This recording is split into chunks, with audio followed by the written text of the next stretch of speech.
இந்தியாவில் மிக பிரபலமான டீக்களை பற்றி பார்க்கலாம்.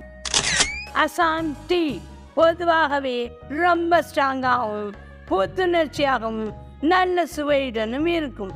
காலையில் பிரேக்ஃபாஸ்டுடன் இந்த டீ குடிக்க செமையாக இருக்கும்.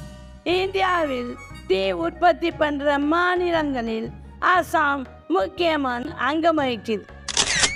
நம்ம மசாலா சாய் இஞ்சி, ஏலக்காய் மற்றும் கிராம்பு சேர்க்கப்பட்டு இந்த சுவைமிக்க சாய் டீ பிரியர்களுக்கு ஒரு வரப்பிரசாதமாக இருக்கும். டார்ஜிலிங் டீக்கு இன்னொரு பெயர் தான் சாப்பன் ஆஃப் டீ. வெஸ்ட் பெங்கால் மலைகளில் உருவாகும் இந்த டீ மலரின் மனத்தோடும் மைல்டான ஃப்ளேவரோடும் இருக்கும். நல்ல குவாலிட்டியான டீ குடிக்கணும்னா இந்த டீயை எக்ஸ்பீரியன்ஸ் பண்ணி பாருங்கள்.